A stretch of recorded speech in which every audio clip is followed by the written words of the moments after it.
마지막으로 막내딸 한하늘에게는 충청남도 공주시 산속면에 위치한 선산묘지 일대 3,000평을 상속한다. 그 순간 세상이 멈춘 것 같았어요.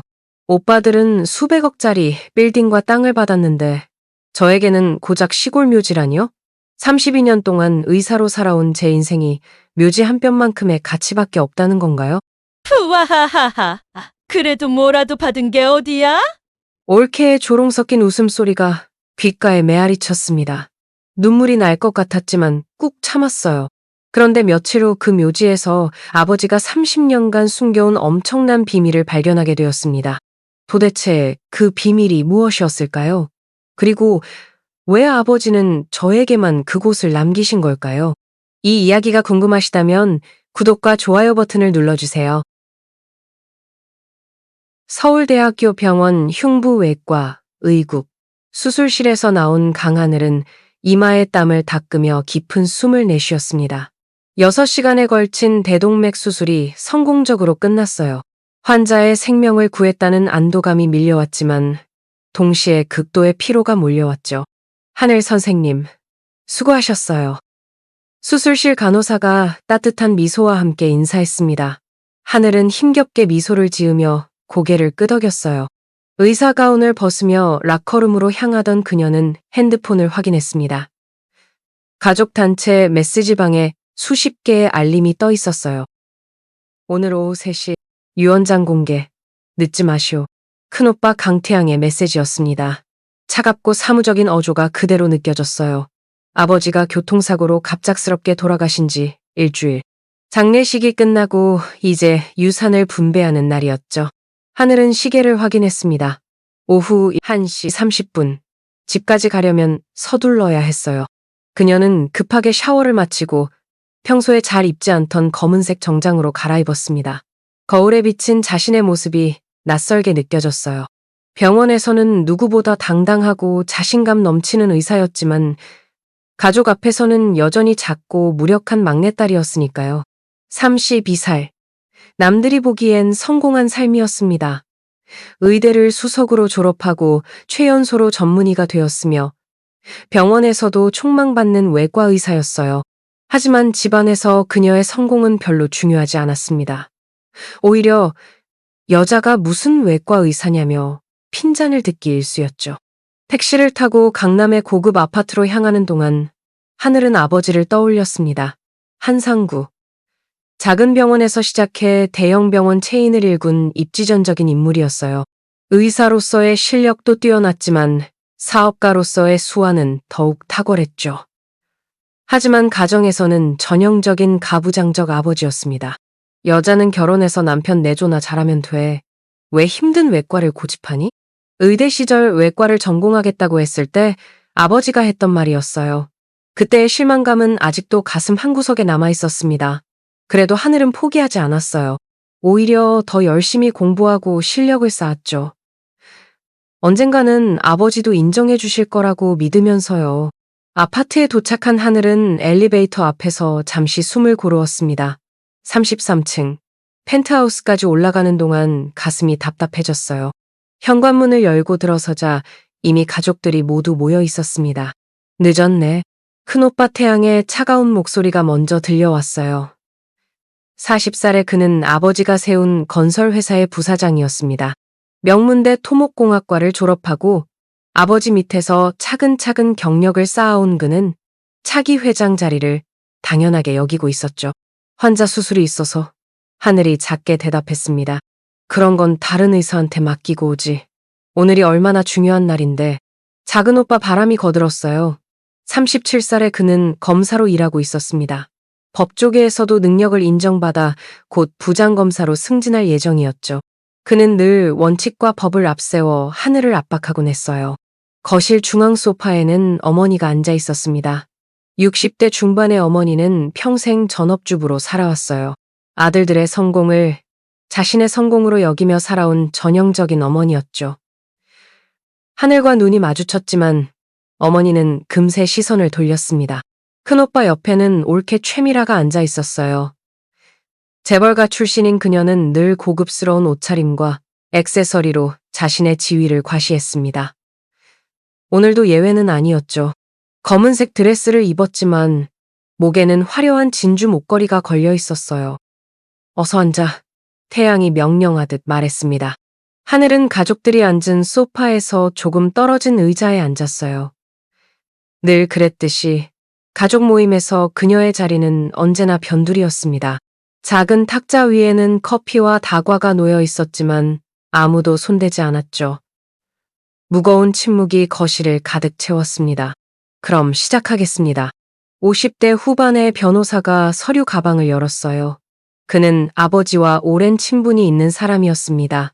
봉투에서 유언장을 꺼내는 그의 손이 조금 떨리는 것 같았어요. 아마도 유언장의 내용을 이미 알고 있었겠죠. 고 한상구 회장님께서는 생전의 공증을 통해 유언장을 작성하셨습니다. 법적으로 하자가 없는 문서임을 먼저 말씀드립니다. 변호사의 설명이 이어졌지만 하늘의 귀에는 잘 들어오지 않았어요. 그저 아버지가 자신에게 무엇을 남기셨을지만 궁금했습니다. 병원 지분이라도 조금 주셨을까요? 아니면 현금 자산이라도? 첫째, 장남 한태양에게는 서초동에 위치한 HS 빌딩 전체를 상속한다. 변호사의 목소리에 태양의 입꼬리가 살짝 올라갔어요. 그 빌딩은 시가 500억이 넘는 아버지의 핵심 자산이었습니다. 임대 수익만으로도 연간 수십억을 벌어들이는 황금알을 낳는 거위였죠. 둘째, 차남 한바람에게는 판교 테크노밸리의 부지 3만 평을 상속한다. 바람도 만족스러운 표정을 지었습니다. IT 산업의 중심지인 그곳의 땅값은 천정부지로 치솟고 있었어요. 개발만 제대로 하면 형이 빌딩 못지않은 가치를 지닐 것이 분명했죠. 셋째, 부인 김정숙 여사에게는 현금 200억 원과 상장 주식 전부를 상속한다. 어머니는 담담한 표정이었지만 눈가에 살짝 미소가 번졌어요. 주식만 해도 시가 300억이 넘는 규모였습니다. 노후 걱정은 전혀 할 필요가 없는 금액이었죠. 하늘은 가슴이 점점 조여왔습니다. 이제 자신의 차례였어요. 병원을 여러 개 소유한 아버지였으니 적어도 작은 병원 하나쯤은 주시지 않았을까요? 아니면 건물이라도? 마지막으로 막내딸 한하늘에게는 변호사가 잠시 말을 멈추고 하늘을 바라봤어요. 그 눈빛에 묘한 연민이 담겨 있었습니다. 하늘은 침을 삼키며 다음 말을 기다렸어요. 충청남도 공주시 산성면에 위치한 선산묘지 일대 3,000평을 상속한다. 순간 거실에 정적이 흘렀습니다. 하늘은 자신이 제대로 들은 것인지 의심스러웠어요. 묘지? 그것도 시골 야산에 있는 묘지? 끝입니다. 변호사가 유언장을 덮으며 말했어요. 푸하하. 미라가 참았던 웃음을 터뜨렸습니다. 그래도 아버님이 뭐라도 주셨네요. 묘지라도 받은 게 어디예요? 우리 시어머니는 친정 쪽엔 바늘 하나 안 주셨는데. 미라야. 태양이 아내를 가볍게 제지했지만 그의 눈에도 비웃음이 담겨 있었어요. 뭐 당연한 거 아니야? 바람이 거들었습니다. 여자는 시집 가면 남이 되는데 그나마 땅이라도 준 게 고마운 거지. 어머니도 아들들 편을 들었어요. 하늘아, 네가 뭘 바랐는지 모르겠지만 여자는 시집 가면 그만이야. 의사면 돈도 잘 벌 텐데 뭐가 아쉬워서 그런 표정이니? 하늘은 아무 말도 할 수 없었습니다. 목구멍까지 뭔가 올라왔지만 꾹 삼켰어요. 눈물이 날 것 같아서 고개를 숙였죠. 평생 차별받으며 살아왔지만 이 정도일 줄은 몰랐어요. 아버지는 끝까지 자신을 딸로 인정하지 않으셨던 걸까요? 서류에 서명해야지. 바람이 서류를 하늘 앞으로 밀었습니다. 하늘은 떨리는 손으로 펜을 잡았어요. 도장을 찍는 순간 뭔가 끝났다는 느낌이 들었습니다. 아버지와의 연결고리가 완전히 끊어진 것 같았어요. 서류 정리가 끝나자 변호사가 먼저 자리에서 일어났습니다. 그럼 저는 이만 가보겠습니다. 상속세나 기타 법적 절차는 제가 처리해드리겠습니다. 변호사가 나가고 나자 가족들은 곧바로 화제를 바꿨어요. 마치 하늘이 없는 것처럼 자기들끼리 이야기를 나누기 시작했죠. 형, 우리 앞으로 어떻게 할 거야? 아버지 회사는? 바람이 물었습니다. 당연히 내가 맡아야지. 부사장이니까. 태양이 당연하다는 듯 대답했어요. 병원 체인은 어떻게 하고 의사 출신이 경영해야 하는 거 아니야? 그건 전문 경영인을 쓰면 돼. 어차피 하늘이는 관심도 없잖아. 그들은 하늘이 바로 옆에 있는데도 그녀의 의견은 전혀 물어보지 않았어요. 애초에 경영에 참여할 자격이 없다고 생각하는 것 같았죠. 하늘은 조용히 자리에서 일어났습니다. 더 이상 이곳에 있을 이유가 없었어요. 어디가? 어머니가 물었지만 진심으로 궁금해하는 것 같지는 않았습니다. 병원에 환자가 있어서요. 하늘이 짧게 대답했어요. 그래, 가봐. 일이나 열심히 해. 시집은 언제 갈 거니? 어머니의 마지막 말에 하늘은 대답하지 않고 현관으로 향했습니다. 신발을 신으려는데 뒤에서 발소리가 들렸어요. 미라였습니다. 잠깐만. 미라가 하늘을 불러 세웠어요. 그녀의 얼굴에는 묘한 미소가 떠올라 있었습니다. 뭔데요, 올케? 아, 그냥 하나 알려줄 게 있어서. 미라가 목소리를 낮췄어요. 사실 시아버님이 돌아가시기 일주일 전에 유언장을 바꿨대. 원래는 너한테도 병원 하나 정도는 주려고 하셨다던데? 하늘의 눈이 커졌습니다. 그게 무슨 말이에요? 글쎄, 나도 자세히는 몰라. 그런데 갑자기 마음을 바꾸셨다더라고. 이유는 모르겠지만. 미라는 그렇게 말하고는 가볍게 어깨를 으쓱했어요. 그리고는 다시 거실로 돌아갔죠. 하늘은 한동안 현관에 서 있었습니다.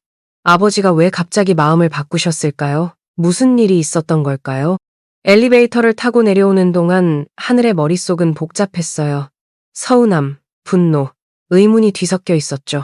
아파트를 나와 차가운 바람을 맞으니 조금 정신이 들었습니다. 묘지라. 대체 왜 묘지를 주신 걸까? 하늘은 핸드폰을 꺼내 병원에 전화를 걸었어요. 김 선생님? 나 강하늘인데요. 이번 주말 당직 좀 바꿔줄 수 있을까요? 급한 일이 생겨서. 전화를 끊고 하늘은 결심했습니다. 이번 주말에 충청도로 내려가 직접 확인해봐야겠다고. 아버지가 남긴 묘지에 어떤 의미가 있는지, 왜 하필 자신에게 그곳을 남기셨는지 알아봐야겠다고 생각했어요. 택시를 잡아타고 병원으로 향하면서도 하늘의 마음은 여전히 무거웠습니다. 차창 밖으로 스쳐 지나가는 서울의 빌딩들이 야속하게 느껴졌어요. 오빠들은 저런 빌딩을 통째로 받았는데 자신은 고작 시골 묘지라니. 하지만 이상하게도 가슴 한구석에서는 작은 궁금증이 피어오르고 있었습니다. 아버지는 절대 의미 없는 일을 하는 분이 아니었어요. 그 차가워 보이는 겉모습 뒤에는 늘 깊은 뜻이 숨어 있었죠. 혹시 이번에도 그런 것일까요? 병원에 도착한 하늘은 다시 의사 가운을 입었습니다. 여기서는 그녀가 주인공이었어요. 존경받는 의사였고 생명을 구하는 사람이었죠. 가족들 앞에서의 초라한 막내딸이 아니라 선생님, 오전에 수술하신 환자분이 안정적으로 회복 중이세요.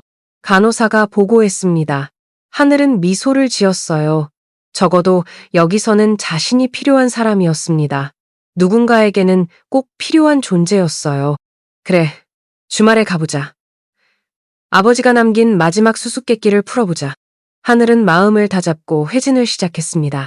토요일 새벽 5시, 강하늘은 알람이 울리기도 전에 눈을 떴습니다. 전날 밤 뜬 눈으로 지새운 탓에 머리가 무거웠어요.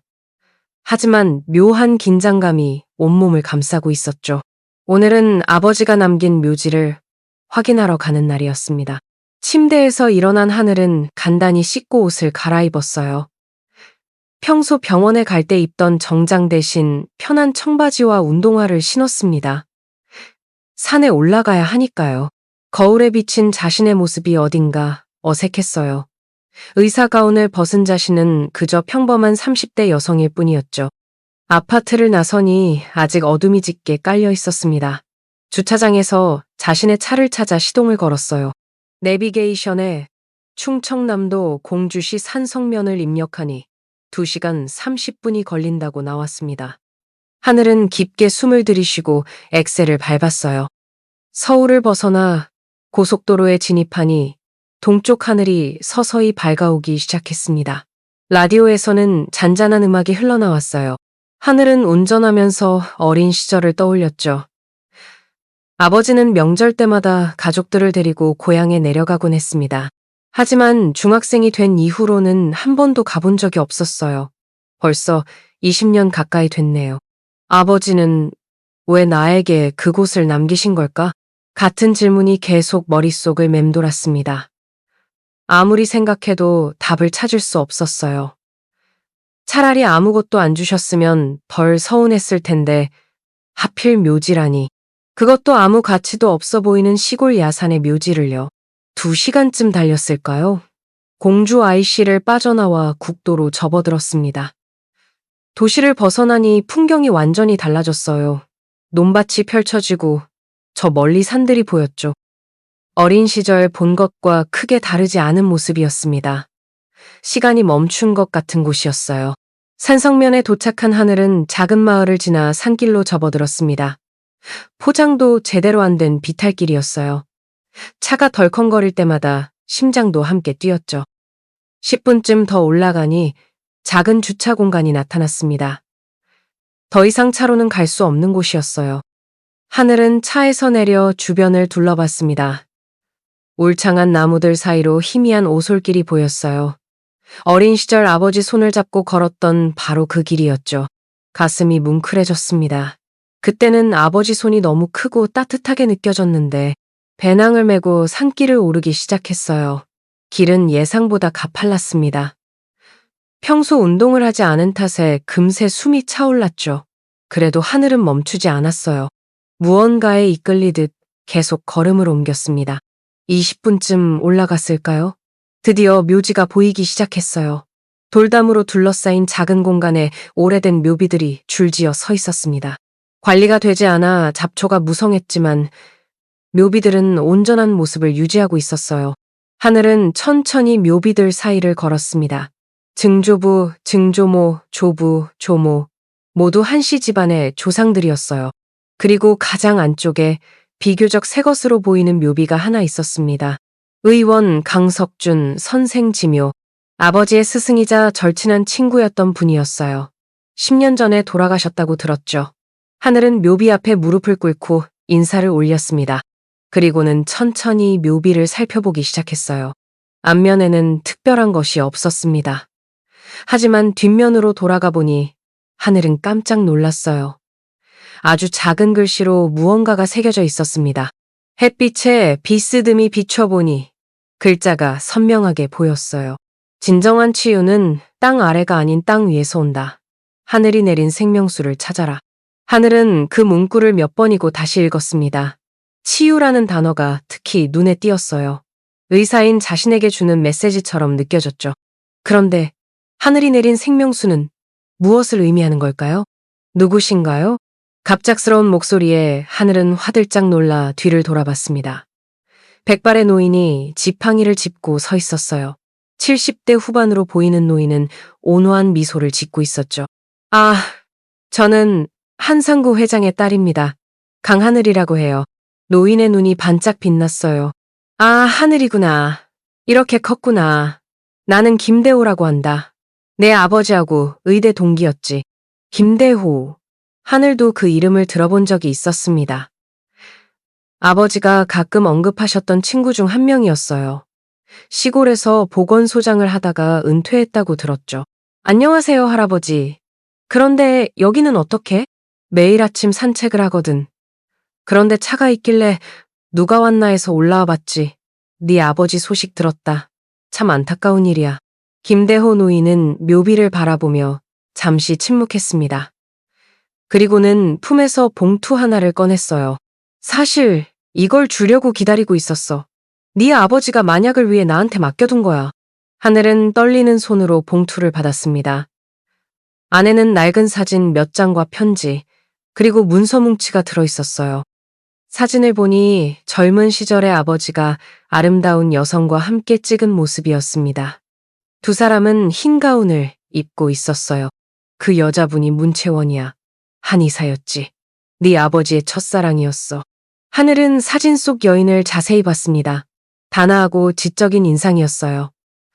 아버지 옆에서 환하게 웃고 있는 모습이 인상적이었죠. 문채원 씨요? 처음 들어보는 이름이에요. 그럴 거야. 일찍 세상을 떠났거든. 한의학에 천부적인 재능이 있었는데 참 아까운 사람이었지. 김대호 노인은 근처의 바위에 앉으며 하늘에게도 앉으라고 손짓했어요. 하늘은 노인 옆에 앉아 편지를 펼쳤습니다. 아버지의 글씨가 빼곡히 적혀 있었어요. 하늘아, 네가 이 편지를 읽고 있다면 아마 내가 세상을 떠난 후겠지. 미안하다. 평생 차갑게 대했지만 사실은 너를 가장 아꼈단다. 너무 아껴서 더 엄하게 대했나 보구나. 30년 전 나는 이곳에서 특별한 것을 발견했다. 채원이와 함께 약초를 캐러 왔다가 우연히 발견한 것이었지. 바로 온천수였다. 그런데 평범한 온천수가 아니었어. 게르마늄과 희귀 미네랄이 의학적으로 완벽한 비율로 함유되어 있었단다. 채원이는 이것이 조선 왕실에서 극비리에 사용하던 약수라고 했다. 실제로 고문원을 찾아보니 그랬더구나. 하지만 나는 그때 개발하지 않기로 했다. 때가 오기를 기다리기로 했지. 진정한 의사는 병을 고치는 사람이 아니라 사람을 살리는 사람이다. 너는 그런 의사가 될 거라고 믿는다. 이 산이품은 비밀을 네가 밝혀내고 많은 사람을 구하는 데 쓰이길 바란다. 편지를 읽는 동안 하늘의 눈에서 눈물이 흘러내렸습니다. 아버지가 자신을 아꼈다니 평생 들어보지 못한 말이었어요. 네 아버지는 정말 대단한 사람이었어. 김대호 노인이 말했습니다. 의사로서도 훌륭했지만 미래를 내다보는 눈이 있었지. 30년 전에 이미 이 온천수의 가치를 알아봤으니까. 그런데 왜 개발하지 않으신 거예요? 때를 기다린 거야. 그리고 네가 의사가 되기를 기다렸지. 단순히 돈을 위해서가 아니라 정말로 사람을 살리는 데 쓰이길 바랐으니까. 하늘은 문서 뭉치를 펼쳤습니다. 30년 전에 지질조사 보고서였어요. 전문적인 용어들이 빼곡히 적혀 있었지만 의학을 공부한 하늘은 충분히 이해할 수 있었습니다. 정말로 놀라운 성분들이었어요. 게르마늄 30bppm, 셀레늄 바나듐. 이런 조합은 하늘이 놀라움을 감추지 못했어요. 그래, 자연적으로는 거의 불가능한 조합이야. 그래서 더 특별한 거지. 채원이는 이게 하늘이 내린 선물이라고 했어. 김대호 노인은 산 아래쪽을 가리켰습니다. 저기 계곡 근처에 샘이 있어. 지금은 흙으로 덮여 있지만 파보면 나올 거야. 내 아버지가 일부러 숨겨둔 거지. 하늘은 그 방향을 바라봤어요. 울창한 나무들 사이로 계곡이 희미하게 보였습니다. 가슴이 빠르게 뛰기 시작했어요. 30년 동안 숨겨져 있던 비밀이 이제 자신 앞에 놓여 있었습니다. 그런데 문채원 씨는 어떻게 되신 거예요? 김대호 노인의 표정이 어두워졌어요. 교통사고였어. 네 아버지와 결혼을 약속했는데 결혼식 일주일 전에 사고를 당했지. 네 아버지는 그때 많이 괴로워했어. 하늘은 사진을 다시 봤습니다. 행복해 보이는 두 사람의 모습이 더욱 안타깝게 느껴졌어요. 그 후로 네 아버지는 일에만 매달렸지. 병원을 크게 성공시켰지만 늘 외로워 보였어. 그러다 네 어머니를 만나 결혼했지만 채원이를 잊지는 못했던 것 같아. 그래서 저에게 하늘이라는 이름을 지어주신 건가요? 아마 그럴 거야. 채원이가 늘 하늘을 좋아했거든. 맑은 하늘을 보면서 하늘이 내려주는 선물이라는 말을 자주 했지. 하늘은 이제야 자신의 이름에 담긴 의미를 알 것 같았습니다. 아버지는 첫사랑의 추억을 자신에게 담아두신 거였어요. 채원이의 무덤도 이 산 어딘가에 있어. 정확한 위치는 네 아버지만 알았지만 아마 온천수가 나오는 곳 근처일 거야. 김대호 노인은 자리에서 일어났습니다. 이제 나는 갈게. 나머지는 네가 알아서 해야 할 일이야. 네 아버지가 남긴 유산은 단순한 땅이 아니라는 걸 기억해. 감사합니다, 할아버지. 아니야. 나야말로 고맙지. 드디어 내 짐을 내려놓을 수 있게 됐으니까. 김대호 노인은 지팡이를 짚고 천천히 산을 내려갔습니다. 하늘은 그 뒷모습을 바라보다가 다시 서류를 살펴봤어요. 보고서 마지막 페이지에 손으로 그린 지도가 있었습니다. 묘지에서 계곡까지 가는 길과 온천수가 나오는 정확한 위치가 표시되어 있었어요. 아버지의 꼼꼼한 성격이 그대로 드러나는 지도였죠. 하늘은 지도를 들고 계곡으로 향했습니다. 가파른 내리막길을 조심스럽게 내려가니 물소리가 들리기 시작했어요. 맑은 계곡물이 바위 사이로 흐르고 있었죠. 지도에 표시된 위치에 도착한 하늘은 주변을 살펴봤습니다. 언뜻 보기에는 평범한 곳이었어요. 하지만 자세히 보니 바위 배치가 인위적이었습니다. 누군가 일부러 무언가를 숨기려고 한 흔적이 역력했죠. 하늘은 작은 바위 하나를 들어 올렸습니다. 그 아래 축축한 흙이 보였어요. 손으로 흙을 파내자 작은 물줄기가 새어나오기 시작했습니다. 맑고 투명한 물이었어요. 조심스럽게 물을 손에 받아 맛을 봤습니다. 일반 물과는 확실히 달랐어요. 약간의 미네랄 맛이 났지만 불쾌하지 않았죠. 오히려 청량한 느낌이었습니다. 이게 아버지가 30년 동안 숨겨둔 비밀. 하늘은 배낭에서 빈 물병을 꺼내 샘플을 담았어요. 병원에 가서 정확한 성분 분석을 해봐야겠다고 생각했죠. 만약 보고서의 내용이 사실이라면 이것은 의학적으로 엄청난 발견이 될 것이었습니다. 주변을 더 살펴보던 하늘은 조금 떨어진 곳에서 작은 비석을 발견했어요. 수풀에 가려져 있어서 자세히 보지 않으면 놓치기 쉬운 위치였죠. 비석에는 한 줄만 새겨져 있었습니다. 한의사 문채원, 여기 잠들다. 하늘은 무릎을 꿇고 묵념을 올렸어요. 아버지의 첫사랑이자 이 모든 비밀의 시작이었던 사람. 그녀가 없었다면 아버지도 이 온천수를 발견하지 못했을 테고 자신도 이곳에 오지 않았겠죠. 해가 중천에 떴습니다. 하늘은 시계를 봤어요. 벌써 정오가 가까워지고 있었네요. 서울로 돌아가야 할 시간이었습니다. 하지만 떠나기가 아쉬웠어요. 이곳에 더 많은 비밀이 숨어 있을 것 같았거든요. 산을 내려오는 길에 하늘은 많은 생각을 했습니다. 아버지가 왜 자신에게만 이곳을 남기셨는지 이제 알 것 같았어요. 오빠들은 돈과 권력을 좇는 사람들이었지만 자신은 생명을 살리는 의사였으니까요. 아버지는 이 특별한 유산이 올바르게 쓰이길 바라셨던 거였죠. 차에 올라탄 하늘은 깊게 숨을 들이쉬었습니다. 이제 시작이었어요. 이 온천수의 성분을 정확히 분석하고 의학적 가치를 입증해야 했죠. 그리고 아버지의 뜻대로 많은 사람을 살리는 데 써야 했습니다. 아버지, 이제 알겠어요? 왜 저를 그렇게 엄하게 키우셨는지. 강해지라고 흔들리지 말라고 그러셨던 거죠? 하늘은 시동을 걸고 서울로 향했습니다. 뒤돌아본 산은 오후 햇살을 받아 황금빛으로 빛나고 있었어요.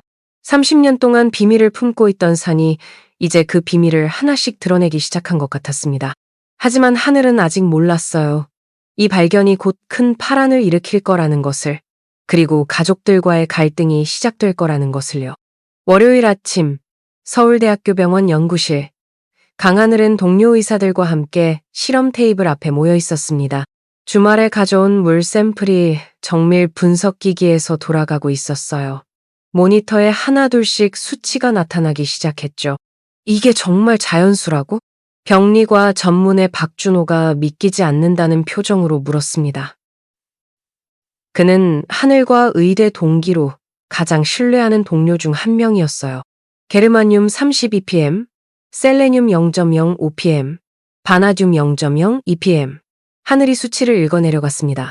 그리고 pH 8.4의 야갈칼리성이에요. 이건 의학적 기적이야.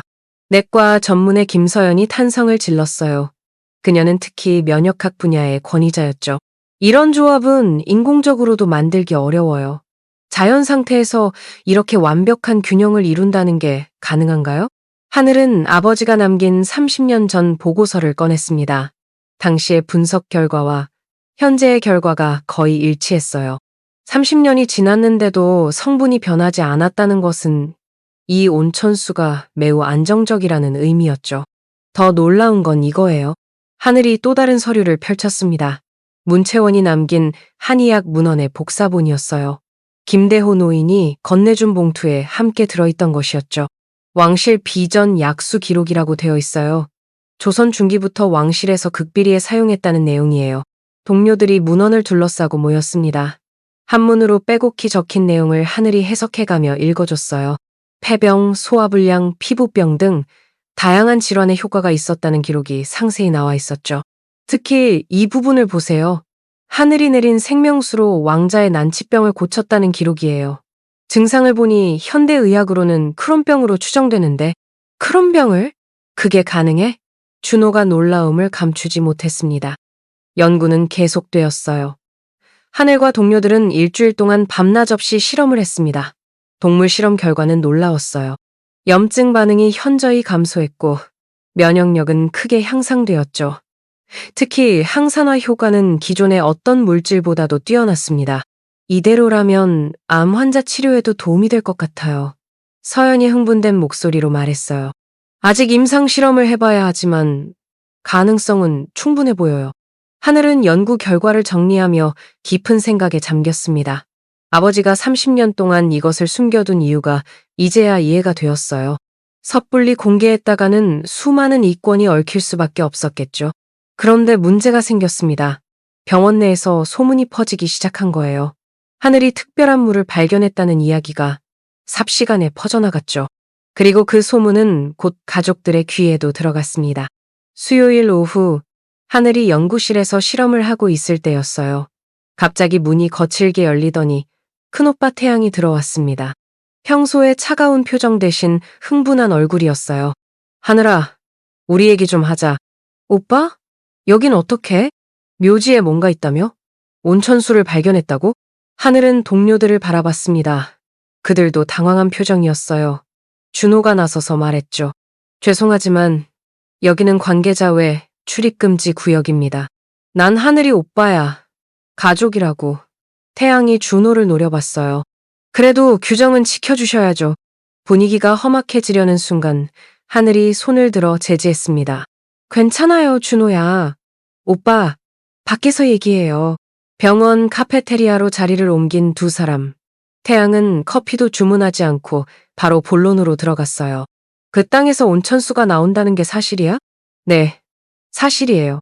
가치가 있는 거야? 하늘은 잠시 망설였습니다. 하지만 거짓말을 할 수는 없었어요. 의학적으로 상당한 가치가 있어요. 태양의 눈이 반짝였습니다. 건설업을 하는 그에게 이것은 엄청난 사업 기회였죠. 좋아. 그럼 우리가 함께 개발하자. 내 회사에서 리조트를 지을 수 있어. 최고급 의료 관광 단지로 만들면. 잠깐만요, 오빠. 하늘이 말을 끊었어요. 이건 제가 결정할 일이에요. 아버지가 저에게 주신 거잖아요. 그래도 우린 가족이잖아. 가족끼리 나눠야지. 유언장에 분명히 저에게만 상속한다고 되어 있었어요. 태양의 표정이 굳어졌습니다. 평소의 차가운 모습으로 돌아갔어요. 하늘아, 너 혼자서는 개발할 수 없어. 자본도 없고 경험도 없잖아. 그건 제가 알아서 할게요. 고집 부리지 마. 후회할 거야.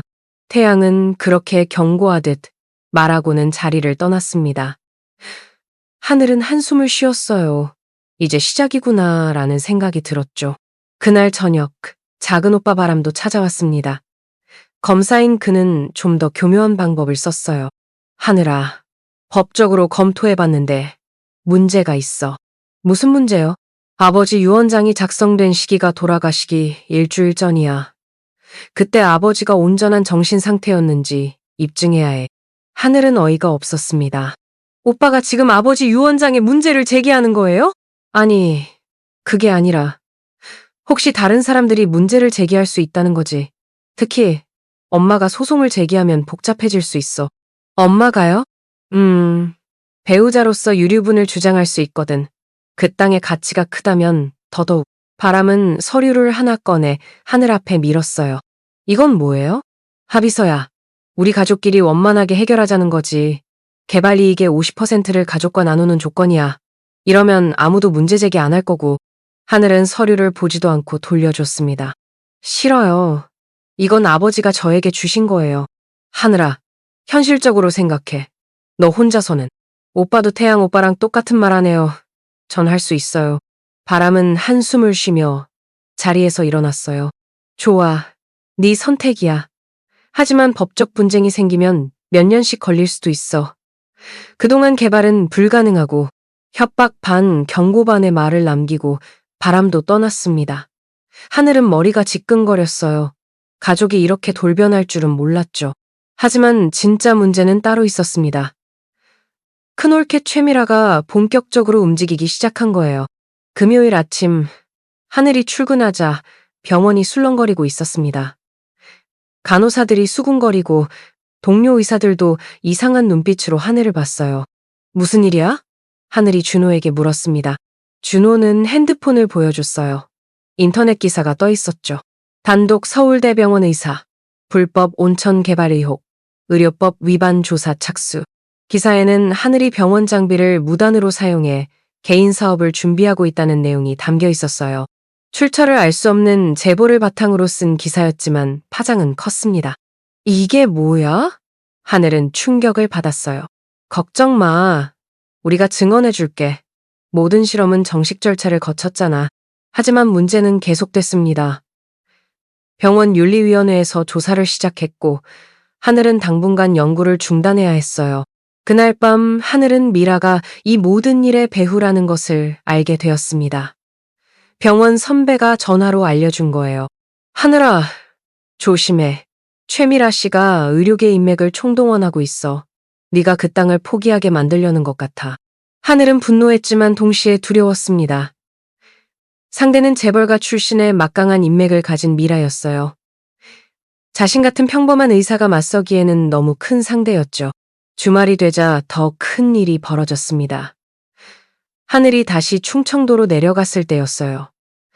산 입구에 경찰차가 서 있었고 노란 테이프로 출입이 통제되어 있었죠. 여긴 출입금지 구역입니다. 경찰관이 하늘을 막아섰어요. 저는 이 땅 주인인데요. 아, 그러세요? 신분증 좀 보여주세요. 확인 절차를 거친 후 경찰관이 설명했습니다. 어젯밤에 누군가 불법 침입해서 시설물을 파손했어요. 신고가 들어와서 현장 보존 중입니다. 하늘은 서둘러 산을 올라갔어요. 온천수가 나오던 곳에 도착하자 충격적인 광경이 펼쳐졌습니다. 누군가 포크레인으로 주변을 파헤쳐 놓은 거예요. 샘물이 나오던 곳은 흙더미에 묻혀 있었죠. 누가 이런 짓을?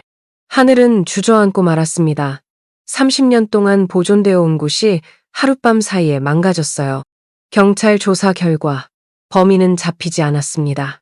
CCTV도 없는 산속이라 증거가 없었죠. 하지만 하늘은 직감적으로 알았어요. 이것도 미라의 짓이라는 것을. 그런데 뜻밖의 일이 일어났습니다. 파헤쳐진 땅 속에서 더 많은 온천수가 발견된 거예요. 포크레인이 땅을 파면서 오히려 숨겨져 있던 더 큰 수맥을 건드린 것이었죠. 이건 축복인가? 저주인가? 하늘은 쏟아지는 맑은 물을 바라보며 중얼거렸어요. 현장을 수습하고 서울로 돌아온 하늘은 결심했습니다. 더 이상 혼자서는 안 되겠다고. 제대로 된 개발을 위해서는 전문가들의 도움이 필요했어요. 월요일, 하늘은 병원장을 찾아갔습니다. 그리고 모든 것을 털어놓았어요. 온천수의 의학적 가치, 가족들의 방해, 그리고 자신의 계획까지. 병원장은 진지하게 듣더니 말했습니다. 강 선생, 이건 개인이 감당하기에는 너무 큰일이야. 하지만 의학적 가치가 그 정도라면 병원 차원에서 도울 수 있을 것 같네. 정말요? 대신 조건이 있어. 이 온천수를 이용한 치료는 공익적 목적으로 써야 해. 돈벌이가 목적이 되어서는 안 돼. 하늘은 주저없이 고개를 끄덕였어요. 당연합니다. 저도 그걸 원해요. 아버지도 그걸 바라셨을 거고요.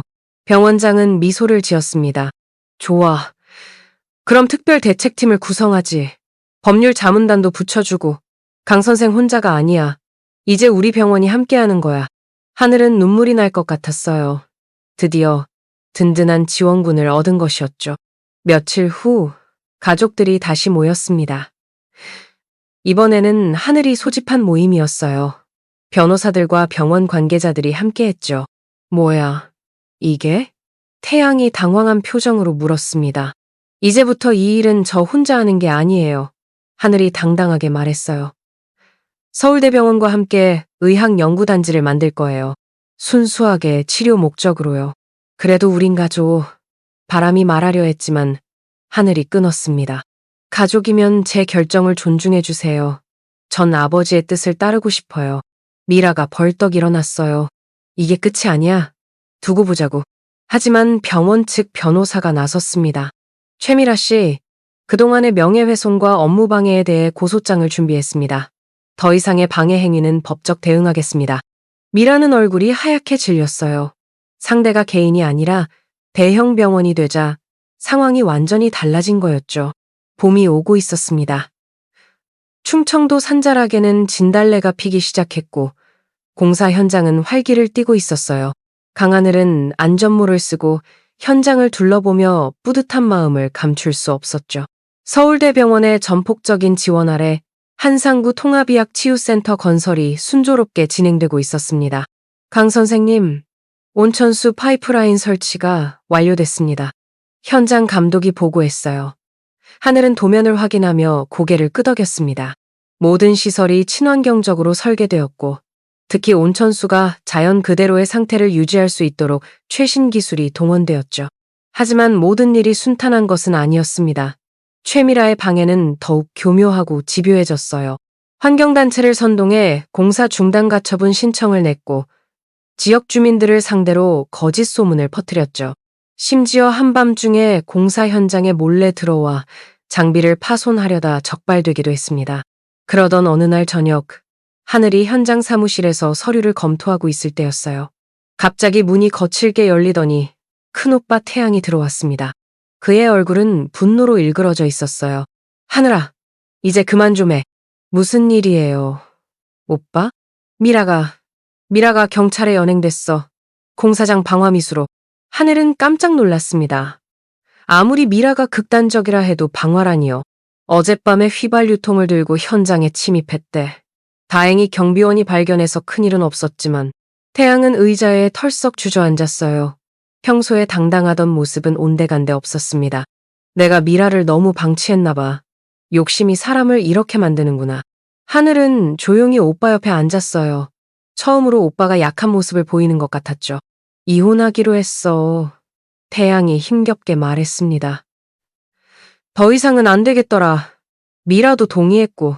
오빠, 미안하다, 하늘아. 내가 너무 욕심을 부렸어. 아버지가 왜 너에게만 이곳을 남기셨는지 이제 알 것 같아. 태양은 고개를 들어 하늘을 바라봤어요. 그의 눈에는 진심 어린 후회가 담겨 있었죠. 넌 항상 환자를 먼저 생각했잖아. 돈이나 명예보다 생명을 중요하게 여겼고 아버지는 그걸 아셨던 거야. 두 남매는 한동안 말없이 앉아 있었습니다. 밖에서는 봄바람이 불어오고 있었어요. 개발이 계속되면서 놀라운 일들이 일어나기 시작했습니다. 하늘은 단순한 온천 리조트가 아닌 현대의학과 전통의학을 결합한 통합치유센터를 만들기로 했어요. 서울대병원의 의료진과 함께 새로운 치료법을 개발했죠. 첫 번째 환자는 예상치 못한 사람이었습니다. 바로 독립운동가 김구 선생의 증손녀였어요. 말기 폐암으로 시한부 선고를 받은 70대 할머니였죠. 모든 치료를 포기한 상태에서 마지막 희망으로 찾아온 것이었습니다. 할머니, 제가 최선을 다해볼게요. 하늘이 따뜻하게 말했어요. 치료는 특별했습니다. 온천수를 이용한 수치료와 함께 면역 강화 프로그램을 병행했어요. 하늘은 할머니와 많은 대화를 나누며 정신적인 치유도 함께 진행했죠. 선생님, 이상해요. 몸이 가벼워지는 것 같아요. 2주가 지났을 때 할머니가 놀라움을 표현했습니다. 검사 결과는 더욱 놀라웠어요. 암세포의 성장이 멈췄고 일부는 오히려 줄어들었죠. 의학적으로 설명하기 어려운 일이었습니다. 이건 기적이야. 함께 치료를 진행한 종양내과 교수가 감탄했어요. 소식이 퍼지자 전국에서 환자들이 몰려들기 시작했습니다. 하늘은 고민에 빠졌어요. 모든 환자를 받을 수는 없었고 상업적으로 이용되는 것도 원치 않았죠. 그때 작은 오빠 바람이 찾아왔습니다. 하늘아, 도와주고 싶어. 오빠? 법적으로 도움이 필요할 거야. 공익재단을 만들어서 투명하게 운영하는 게 어때?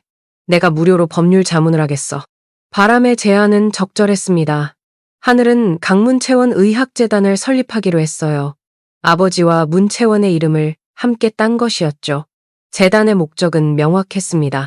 수익의 50%는 불치병 환자들의 무료 치료에 사용하고 나머지는 의학 연구에 투자하는 것이었어요. 여름이 되자 치유센터가 부분적으로 문을 열었습니다. 첫날부터 예약이 밀려들었어요. 하지만 하늘은 환자를 신중하게 선별했죠. 진짜 도움이 필요한 사람들을 우선적으로 받았습니다. 어느 날 뜻밖의 방문객이 찾아왔어요. 최미라였습니다. 하지만 예전의 거만한 모습은 없었어요. 초췌하고 지친 얼굴이었죠. 하늘씨, 옳게? 아니, 미라씨? 미라는 고개를 푹 숙였습니다. 죄송해요. 정말 죄송해요. 제가 미쳤었나 봐요. 구치소에서 나온 미라는 집행유예를 받았지만 모든 것을 잃었어요. 재산은 위자료로 나갔고 친정에서도 외면받았죠. 무엇보다 자신의 욕심이 얼마나 추악했는지 깨달았다고 했습니다. 용서해 달라고는 못하겠어요.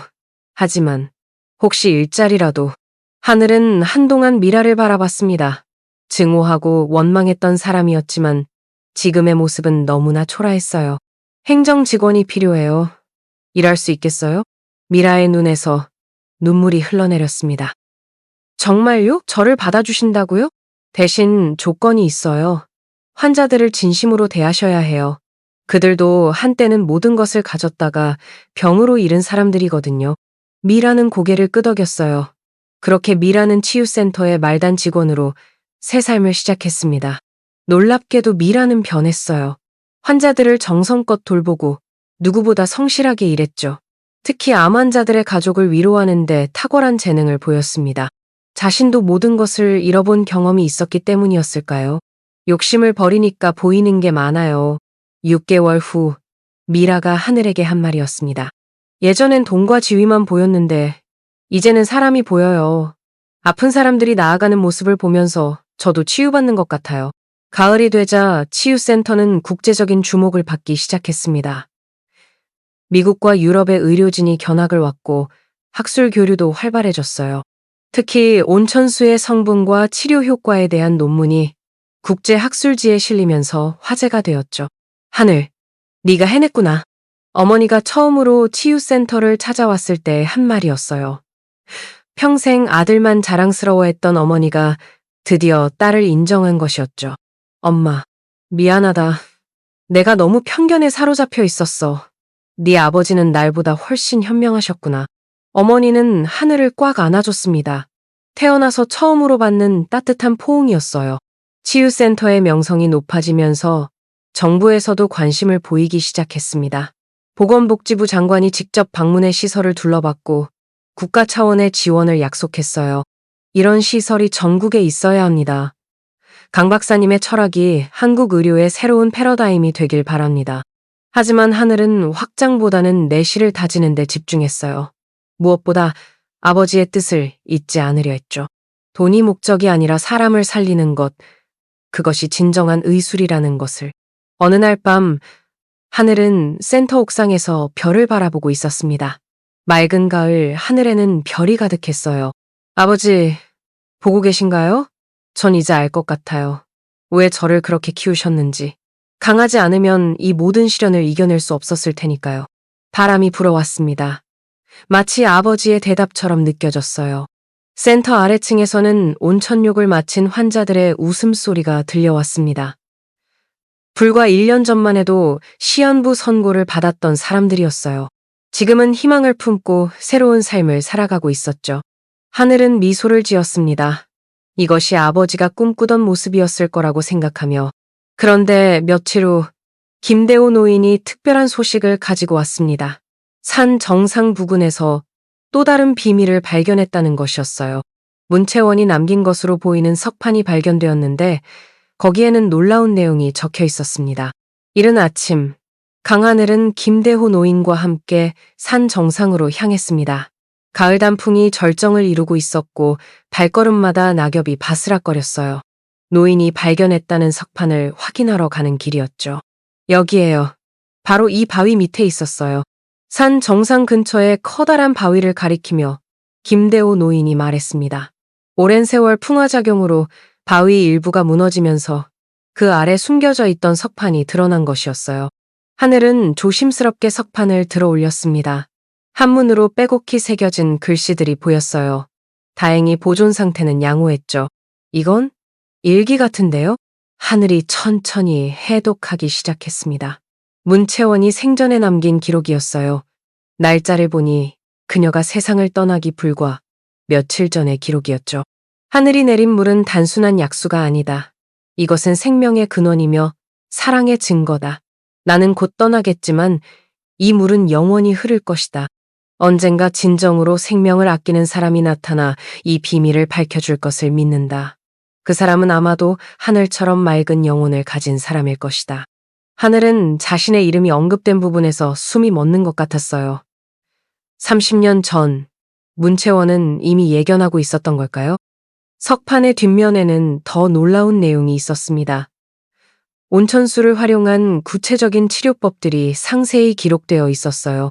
현대의학으로도 최근에야 밝혀진 원리들이 이미 그때 정리되어 있었죠. 대단하네요. 김대호 노인도 감탄했습니다.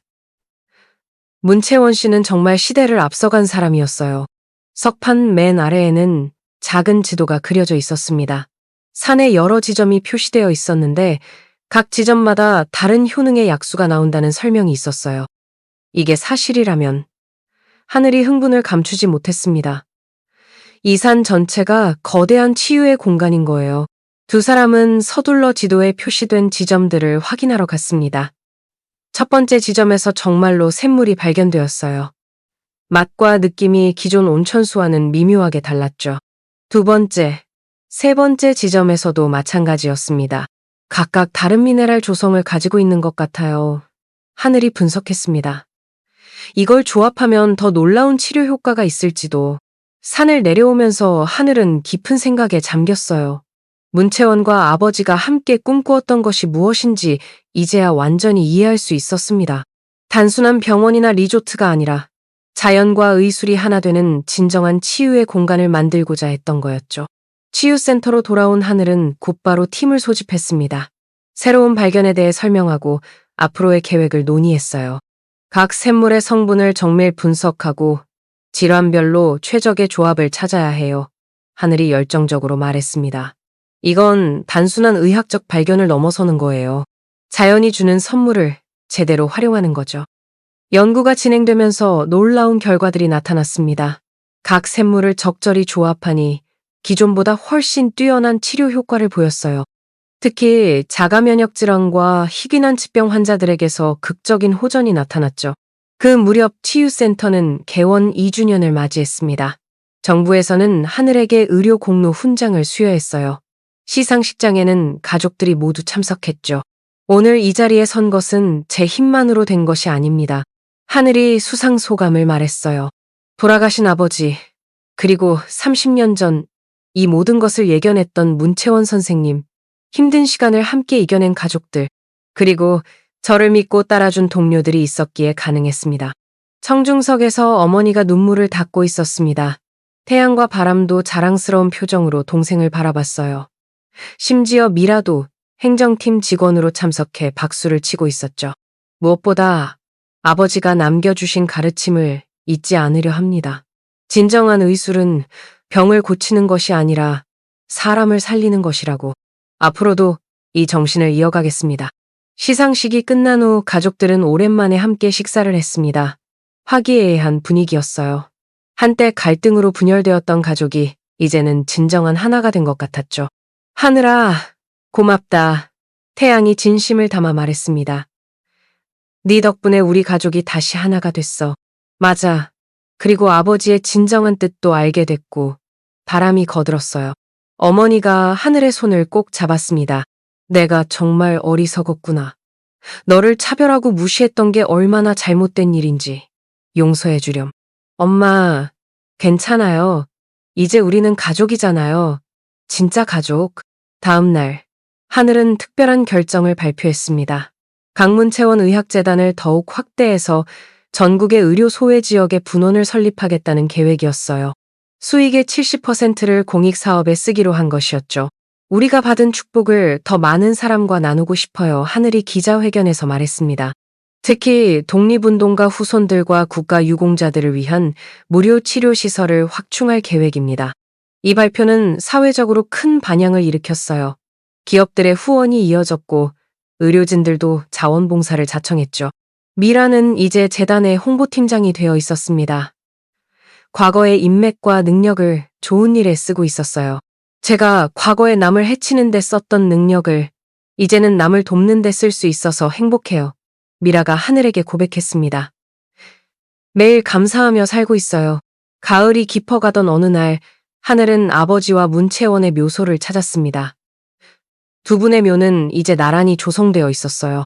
가족들의 동의를 얻어 문채원의 묘도 단장한 것이었죠. 묘비에는 새로운 비문이 새겨져 있었습니다. 의원 한상구, 사랑하는 아버지. 차가운 겉모습 속에 뜨거운 사랑을 품고 계셨던 분. 그의 진정한 유산은 딸을 통해 영원히 이어질 것이다. 한의사 문채원 시대를 앞서간 선구자, 하늘이 내린 물의 비밀을 처음 발견한 분. 그녀의 지혜는 오늘도 수많은 생명을 살리고 있다. 하늘은 두 묘소 앞에 국화를 놓고 묵념했어요. 아버지, 이제 알겠어요. 왜 저를 하늘이라고 이름 지으셨는지. 문채원 선생님이 꿈꾸셨던 하늘처럼 맑은 영혼을 가진 사람이 되라고 하신 거였죠. 바람이 불어왔습니다. 나무잎들이 춤을 추듯 날아다녔어요. 마치 두 분이 대답하는 것 같았죠. 치유센터는 이제 국제적인 명소가 되었습니다.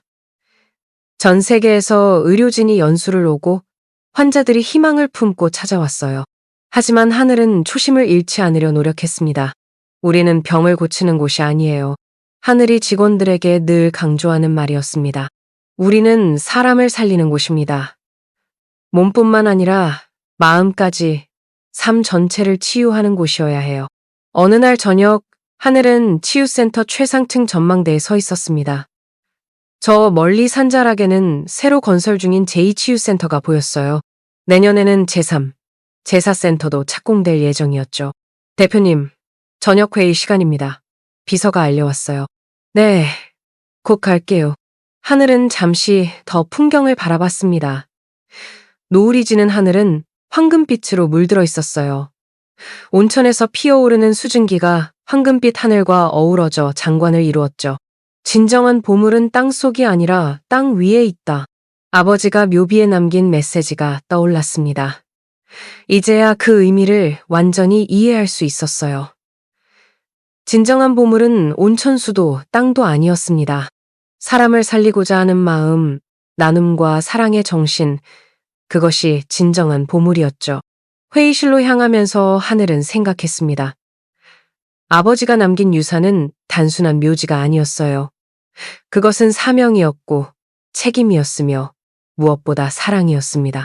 차갑게 보였던 아버지의 사랑이 이제는 수많은 사람을 살리는 따뜻한 물이 되어 흐르고 있었죠. 밤이 깊어가고 있었습니다.